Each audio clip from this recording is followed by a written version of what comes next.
What do epidurals, cognitive dissonance, talk of the homunculus, discussion about Michelle Odant and the symphony of hormones, and apple carts have in common? Well, they're all things that came up in one of the next 3 episodes in this outstanding conversation I was blessed to have with this outstanding person. Not sure who I'm talking about? Hang on, you'll find out soon. Are you a Christian woman yearning for a beautiful, joyful pregnancy and birth with a focus on God, not medical tests? Are you worried the birth you want isn't possible and you're tired of being treated like an accident waiting to happen? Hey mama, I'm Lori, host of Your Birth God's Way. I'm a certified nurse-midwife now, but I wasn't always. After working for nearly 20 years in the broken maternity system, I too was in your shoes wondering how I could have the birth I wanted and that I felt God meant for me to have. I found a secret that has actually been known since the beginning of time. God's way is the best way. Spoiler alert, God made us and our babies, and He knows us best. He designed us perfectly for pregnancy, birth, and nourishing our babies after birth, if we work with His design and not against it. In this podcast, you'll learn how to be healthy and have joy during this time of life that will be over before you know it. So if you're ready to reclaim your birth and your babies for His glory, go turn on a few episodes of Bluey for that little one on your hip so you can put the focus back on you for a few minutes with me. I am simply overjoyed to bring you today's episode. By now, if you've seen my social media, you know I had the honor of interviewing Dr. Stu Fischbein, and today's episode is the first portion of that interview. We talked for nearly 2 hours, so it was simply too much for one episode. But that's good news for you because you won't have to wait until next week for a new episode. You'll get 3 again this week, kind of like the week of our circumcision discussion. Even with it broken up into 3 pieces, these episodes are still longer than my usual length. So just keep that in mind. If you need to pause and come back, that's fine. Just don't forget to come back. So today's episode is largely Dr. Stu giving you a glimpse into his history for those of you who aren't familiar with him, and him telling you a little bit about how he got from where he started to where he is today. I think you're going to really enjoy getting to know him. So let's not drag this out any longer. Let's jump right in. Guys, I am so excited today to have just one of the best OBs out there. You know that I'm not the biggest fan of a lot of doctors these days, but this one is doing it different, and he's helping midwives like me in ways that are just very noteworthy. I'm honored to have him. Obviously, it's Dr. Stu Fischbein. I was blessed to meet Dr. Stu back in August at the Twins Breach Conference back in Louisville, and I shared a little bit with you guys about that when that happened. I've been intrigued by so many of the things he shared on his show. One of the best things that he really focuses on is if it is natural, you don't have to prove that natural is safe. You prove that the other thing that's interfering with the natural is safe, and you go with the natural. And that just resonates with me. He talks about common sense, evidence, and data, and how they all actually really, truly work together. So I'm going to read a quick bio about him, and then we're going to get started. So Dr. Stuart J. Fischbein is a community-based practicing obstetrician and an associate of the American College of Obstetrics and Gynecology. We won't hold that against him. He's a published author of the book Fearless Pregnancy, Wisdom, and Reassurance from a Doctor, Midwife, and a Mom, which I have right here on my cart.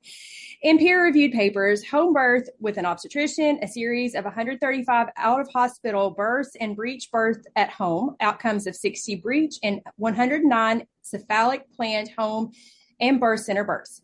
After completing his residency at Cedars-Sinai Medical Center in Los Angeles, California, Dr. Stu spent 24 years assisting women with hospital birthing, and for the last 13 years has been a home birth obstetrician who works directly with midwives. Dr. Stu travels around the world as a lecturer and advocate for reteaching breech and twin birth skills, respect for the normalcy of birth, and honoring informed consent. Follow him on Instagram at Birthing Instincts and at the Birthing Instincts podcast with midwife Bliss Young, as he offers hope, reassurance, and safe, honest, evidence-supported choices for those who understand pregnancy is a normal bodily function, not to be feared. His website is www.birthinginstincts.com. And Dr. Stu, I'll tell you that I make reference to your show all the time, so that last part all my listeners probably already knew about because I talk about your show quite frequently and use it kind of as a jumping point for some of our episodes. So just to get us started, kind of give us a quick snapshot of how you made that transition from the hospital part to the helping midwives and attending home births, because home birth obstetrician, that's like and we call it a zebra. I mean, it's an anomaly. It doesn't happen. So tell us a little bit about that. Thank you, Lori. Good morning to you. Good evening. Good I just middle. want to, yeah, good middle of the night. See, you have all my favorite quotes. I've listened to your podcast, and you were talking about live baby in the bassinet last week with Anna, and it was just fun to hear it come out of someone else's mouth. One correction on my bio is that it says I'm a practicing OBGYN. I got to change that. I mean, I still do deliveries every now and then, but I'm not clinically practicing for the last year and a half.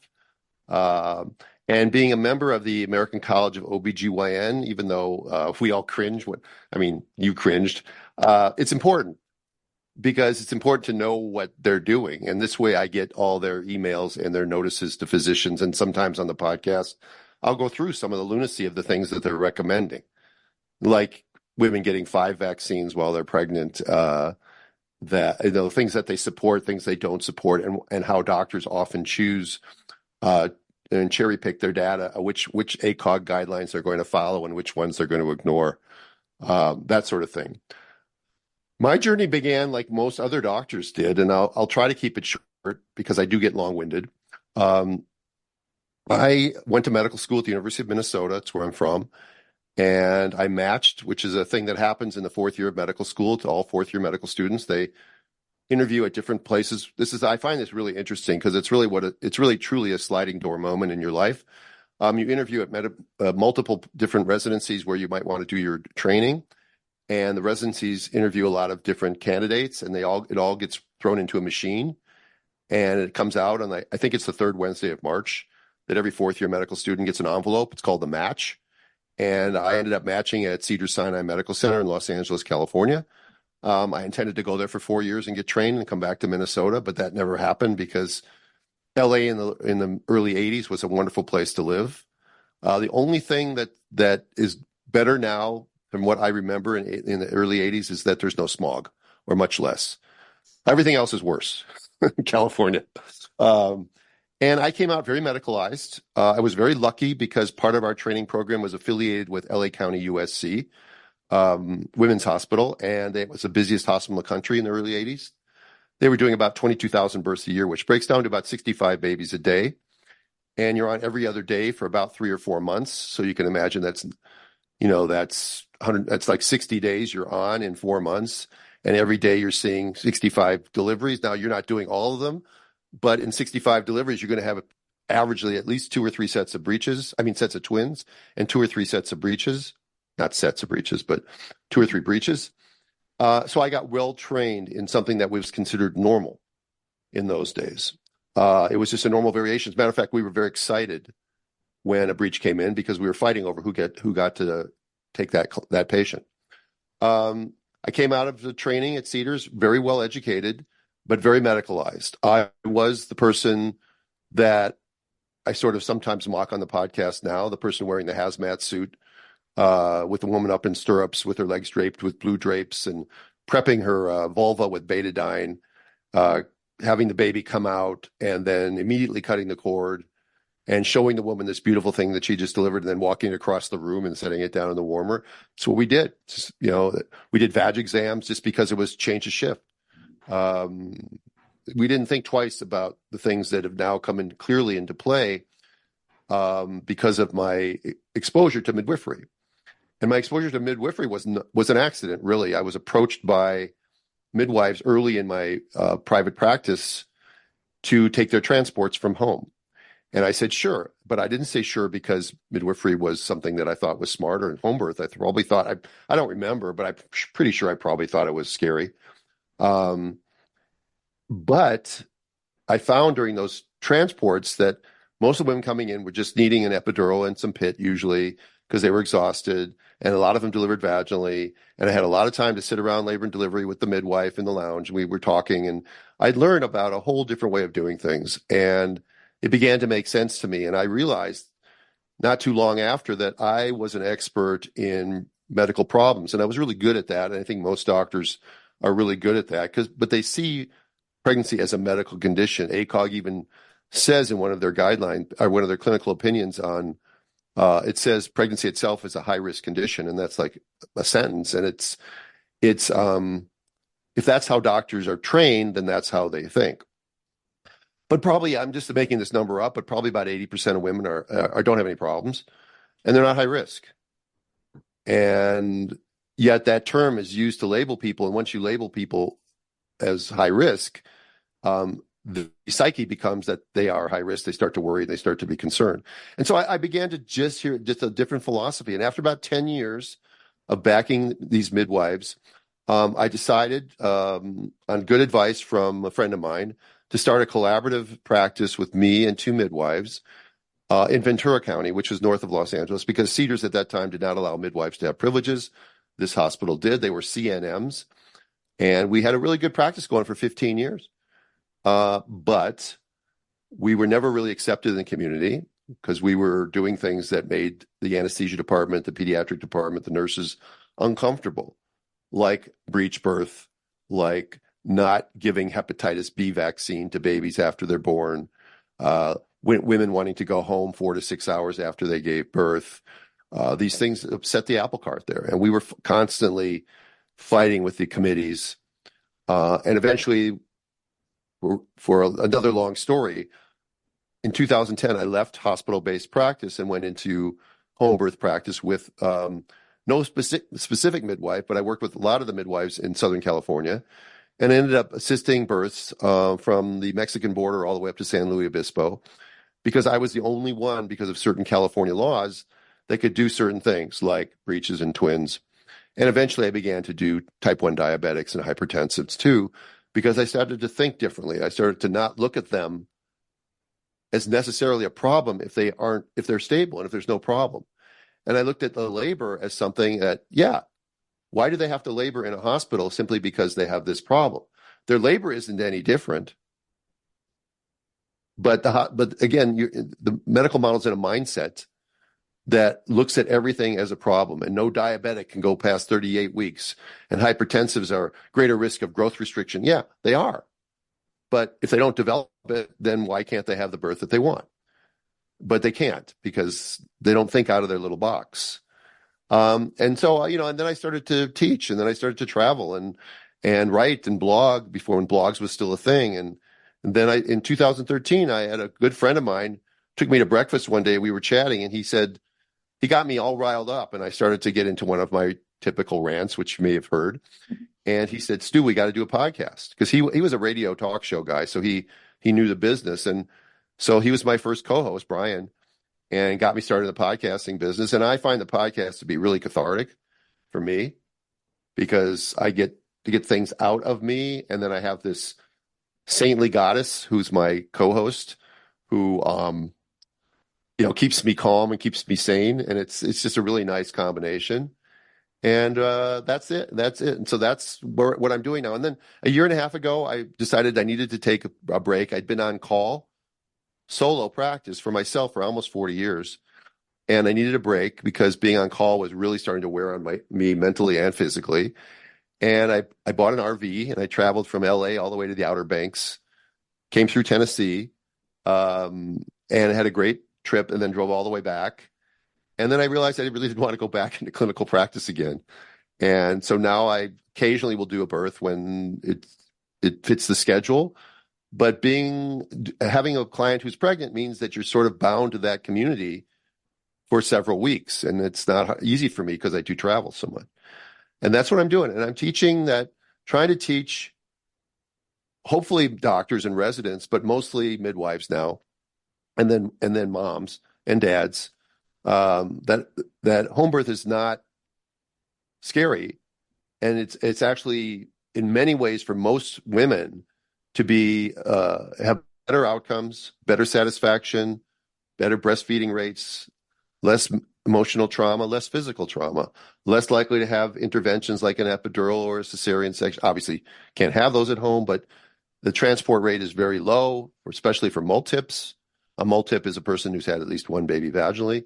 And primips have a slightly lower success rate, but still it's over 80%. And you know what C-section rates are in the United States right now. A woman walking to a hospital has a 25 to 35% chance. And some hospitals are even worse. A lot of little private hospitals have 40, 50% C-section rates. And in some countries around the world, it's 70% and more. And what is that doing? And again, the thought process in the medical model is never to think beyond the live baby in the bassinet scenario. I call it stage one thinking because, and I'll give credit to Tom Sowell. He's an economist who's been a mentor of mine, not personally, but just his writings and teachings, where they never ask the question when they institute a policy or something of the question is, and then what? Now what happens? And when I give my breach talks around the country, I do a lecture on this, and I go through all kinds of things that medicine has done that has been really stupid. And sometimes they're still doing it. A lot of places they're still doing the same things. And that's where we're at right now. And the medical model is not succeeding. And if, by the way, they had really good outcomes, if they had low C-section rates, and if they had lower neonatal morbidity and mortality rates, and if they had higher satisfaction rates and less intervention rates, you could say, okay, the hospital's a great place to give birth. But for most women, they don't need that. And yet they get it anyway. I mean, a place like Cedars has a epidural rate of about 80%. Are you telling me that 80% of women can't deliver as nature intended? And the United States has an induction rate of 30 or 40%. 1/3 of all women can't go into labor naturally. And of course, the C-section rate we all know. So it's just not even logical. If you stop to take a step back out of your little hamster wheel, you understand that you're in a hamster wheel and it's not the only way to do things. So that's my mission now, is to go out and give people and give people evidence, fully admitting that I have a bias. My colleagues in the medical model, everyone has a bias. It's just that we freely admit it. But giving people evidence, and evidence is only, like, evidence-based medicine is something everybody's heard of, but that doesn't mean anything, has no meaning, because it's only as good as the evidence that's in evidence-based medicine. And if you have crappy evidence, then evidence-based medicine is crap. Standard of care is another term that's thrown out there. But who decides what the standard of care is? Well, they say, what's the standard in your community? Well, is my community the ACOG and the hospital down the block, or is my community midwives and home birthers? What's my community? What's my standard? Again, you're held to a standard by people who don't understand what we do. And see what I said, I get long-winded, so I'm gonna stop there. But that's sort of my story. And obviously there's a lot of places I could fill in the blanks, but that's how I got here. And never would have seen myself doing it. I thought that I knew everything about obstetrics when I came out, but I didn't. I knew a lot about sickness and problems, but I didn't know how to do nothing. And the art of doing nothing is something that midwives have taught me. The art of sitting on your hands. You know, the old joke was, you need to know how to knit. Yep. Doctors should know how to knit, so they could just sit in a chair and knit. Yep. And not be so antsy to do stuff all the time. So okay. True. I don't know if you know, I don't remember if I've told you my story, but I was just as medicalized as you were, because I went to normal nursing school, where you learn all the bad names, very, very little of the normal. And of course, we're learning how to manage the labor, how to increase the pit and decrease the pit and count the contractions and all this kind of stuff. And, you know, what's well, as you say, category 1, category 2, what's that even mean? But, you know, we're learning all that. And then I went into the Navy, where, of course, everything was medicalized, but I did work with some midwives there. Now, they tended to be more midwives, but at least they had a touch of it. But I remember having a thought early in my career of, what did we do before epidurals? Like, did people have baby? But I guess it's the best because it's what we do now, right? And that was about the depth of my thought was, well, it must be better because we do it all now. And so that's how I thought for many years. And after I got out of the Navy, I was I was tired of working for corrupt people, and I didn't want to. I was looking for something to do that I could do for myself as a nurse, which is hard to find a job like that. And I stumbled across this whole doula thing. Well, through my doula training, it was funny. My trainer she would tell me I had just signed up, or I just signed the contract for a new job in labor and delivery at a regular hospital. And she goes, "You won't last 6 months." And she was right, because once I learned what I learned in doula training, I was so mad. I sat in the back of the room just going like this the whole time, just throwing my hands up. Like, I've been a part of all this. I was an accomplice. And through that process, then I went and got my master's to be a midwife. And even though as a CNMs, not always, but they tend to be a little bit more medical, not always, obviously. But I'm really more of a CPM at heart, because I just respect the birth process when you leave it alone. And in a hospital, I don't know that it's possible to have a truly natural birth in a hospital, because there's just too much going on for your brain to be able to do what it needs to do. But, you said about the mental toll of being on call. You are impacting more people this way, because you're helping us know how to care for these moms everywhere. You can only be at one place, whereas we can be here and there and everywhere. And that helps so much, because, for example, I had a mom contact me a month or so ago who was a type 1 diabetic with the pump and all the monitoring and everything. And she was basically completely normal functionally, because of the way that her insulin was now managed. And I told her about what I've heard you say. I would have never thought about it, but because of what you've taught, I then directed her how to try to find somebody. And I think I even told her, if you can't find somebody, call Dr. Stu. He might know somebody. And she's having a home birth now, because of what you taught that I learned. That then she contacted me. It's this little network of people who are using their brains and trying to do things the way they should be done. And so one of the things. Oh, wait, before you go on, can I just comment on that a little Sure. bit? Okay, so a couple of things. First of all, the fear with diabetes is that stillbirth. All right. But that's only a condition when your diabetes is poorly controlled. Right. And the stillbirth rate, even then, is not that high. It's just higher. So, and then if your blood sugars run high, there's a risk of the baby being large, because baby sees a lot of mom's blood sugar. The baby's pancreas is working just fine. Baby puts out insulin. Insulin acts as a growth hormone, makes the baby bigger. So those are the concerns. But in a well-controlled diabetic, there's really there's no significant risk factors other than any other woman. Right. And diabetes now is not the same disease as it was 40 years ago, because, as you said, they've got all the bells and whistles. They've got implants in them. They can look at their phone and know what their blood sugar is. They can push a button and give themselves insulin, so they can keep themselves in pretty good control. So it's a whole different process, but it's a way of thinking. It's thinking that when you're in medical school, you learn diabetes in pregnancy is high risk condition, and this is how you manage it. It's an algorithm. Right. And it doesn't matter that some diabetics need that algorithm, and a lot of diabetics don't need that algorithm. All the diabetics are put on that algorithm. Can you explain what an algorithm is real quick? Oh, an algorithm is if A, then B, then C. It's just if somebody has this, they go this pathway, and if they have this, then everybody's seen an algorithm. It goes off to one side, and there's a yes/no question there, and it goes off the other side, and a yes/no question, and then it tells you what the treatment is. And ultimately, when you look at hospital procedures and policies, the well-trained nurses who go through all that education, the well-trained doctors who go through that education, often can't use their education. They can only do what the hospital policy says they can do. And if they go outside of that policy, they put themselves at risk, their occupation at risk, their Christmas bonus at risk. Can you have a natural birth in the hospital? The answer is no. It's not even a question, simply because it's not natural for you to get in a car and drive someplace when you're in labor. It changes everything. It changes the whole hormonal milieu that you develop when you're starting labor. Labor is a primitive brain function.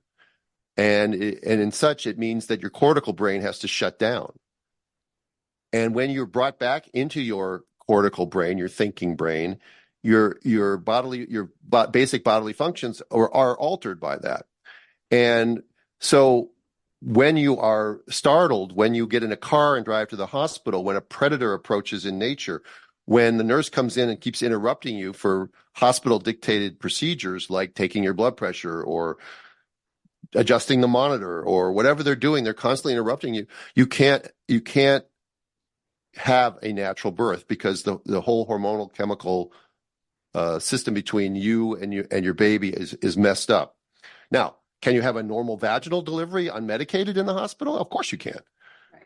And hospitals aren't all, again, we're going to talk a little bit about some of the things that we mentioned before the podcast started. And this is not to say that at certain times these things are miracles.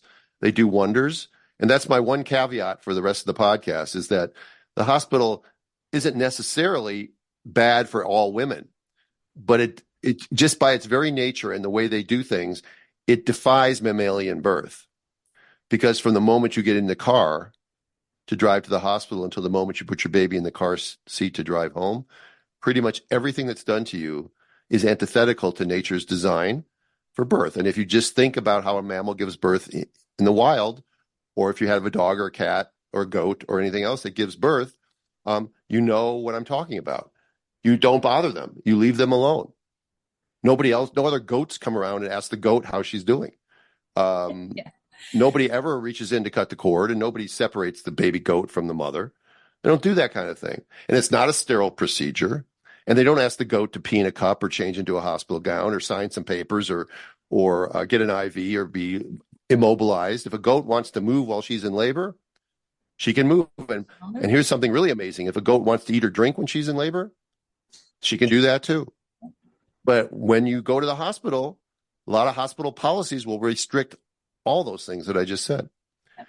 And that's what I mean by it's antithetical to nature's design. And when you mess with nature, as you so eloquently said at the beginning, which I love, is that the meddling or the intervention has to prove its efficacy and safety, not that nature is unsafe. Nature's design is close to perfect. And yes, things go wrong. Things go wrong at home. Things go wrong in the hospital, despite all these medical interventions, probably far more often, and because of them. So that thing. And then interesting that you can relate to what I can relate to by the fact that we both lived in both worlds. A lot of people never live in both. But when you've lived in one and then gone to the other, and it's usually starting in the hospital model and going home. I don't know too many people that work in the home and then decide they want to work in a hospital. It doesn't really work that way. But I was in the hospital like you for a long time. For me, it was, I think you were over 10 years, I think. But for me, it was, I was 28 years in the hospital and then 12 and a half years in the home setting. And so I have the unique perspective, relatively unique, on the differences between the two. So it gives me some credibility, despite a lot of people out there who don't like the fact that I'm speaking, because I make them uncomfortable, because I'm pointing out realities. And they don't think so. They think somebody like you or me is dangerous. But that's, again, a form of cognitive dissonance, because it's uncomfortable for them to think that they have been doing something that's wrong forever. I don't know if you want me to go off on this tangent, but about cesarean, but you've heard this example because I know you listen to me. But, in the United States, the C-section rate is over 30%. And there's about 4 million babies born, about 3.8 million, but let's use 4 because it's an easier number. And let's say 30% of them are having a C-section. So that's 1.2 million C-sections a year in the United States, by far the most common surgery performed. And most organizations, including the American College of OB/GYN and the World Health Organization, think that the C-section rate should be less than half of that, 10 to 15%. But let's just say for easy math, let's say 15%. Well, if it's 30% and it's 15%, it's supposed to be, that means that out of the 1.2 million women having cesareans, that 600,000 of them are having unnecessary surgery. Now that's crazy. And if 600,000 unnecessary knee surgeries were being done, or mastectomies, or even tonsillectomies, not only would people be outraged, but insurance companies would be outraged because they're paying for that. Right. But nobody says a peep. But here's the real cognitive dissonance. Because if 600,000 C-sections are unnecessary, as stated by the World Health Organization, who's doing them? Because no doctor goes home at night, tells their spouse, hey, honey, guess what? I did 2 unnecessary C-sections today. So if half are unnecessary, but nobody's doing unnecessary C-sections, you can see why there has to be a cognitive dissonance there. Doesn't fit. So the answer is always the other guy's doing the unnecessary ones. But what's the other guy saying? He's saying you're doing the unnecessary ones. So nobody takes responsibility for it. And we end up in a quagmire where we have C-section rates around the world from 30 to 70 some percent. And because people don't trust the birth model, and the birth model is designed for speed and for revenue. And hospitals make more money when you have a C-section. Hospitals make more money every time they do an intervention. There's an RVS code for that, and they charge for that. And I hope I'm not scaring your audience. No. You can edit this out if it's scary. No, it's not. And there's nothing that you've said that I haven't either said or alluded to on some level.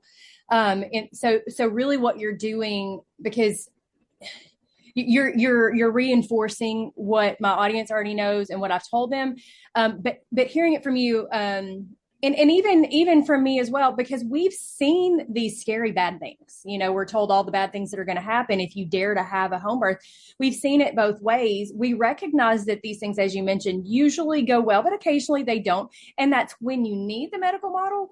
But because we have seen that side, and we've seen the other side, and we still err on the side of caution. We err on the side of like, no, home is better. Home is safer, actually, on a lot of levels, because these things aren't being done to you. So, we can appreciate the things that can go wrong. Also, we can recognize them because we know what they look like, but we also can recognize that a lot of these things that we're making them go wrong. So you're not scaring anybody. A lot of my listeners want to believe that home birth is safe, but they are so indoctrinated into what their best friend had and their sister had and their mom had. And, if I hadn't had this C-section, I would have died and my baby would have died. And that's all they hear because, that's all you see on TV. That's all a lot of people have seen. And they actually, again, buy into it that the cognitive dissonance, they're struggling. They want to believe it's safe. But so hearing the same things from you actually is going to help a lot. And what you said about the cognitive dissonance, it takes an incredible amount of humility and honesty to realize that you were a part of the problem. And it doesn't happen overnight. It's a process. No, and you can't just be like, that wasn't me. Yeah. It takes a while. And then, like for me, I learned all these things. I knew they didn't seem right. Then I went to that job I mentioned, and then I'm sitting there going, oh, that's that. Oh, that's that. It really is all here. And realizing at that point that it's like, I can't be a part of this. I can't be, and now that I know better, I've got to do better. I can't be an accomplice to this anymore. I recognize the service that the hospital provides in those few situations that need it. But when you apply that to everyone, then you're going to have all the side effects happening to people that never even needed it to start with. And so, no, you're not scaring. I don't think you're scaring anyone. You're helping people realize what they kind of already know.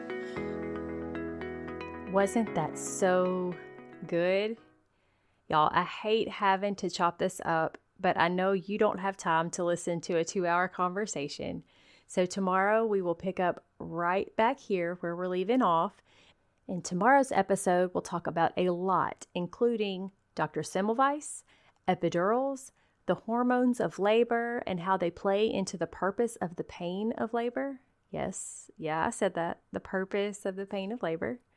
And we'll even talk about Michelle Odant, another wonderful doctor who has done so much for the world of natural birth.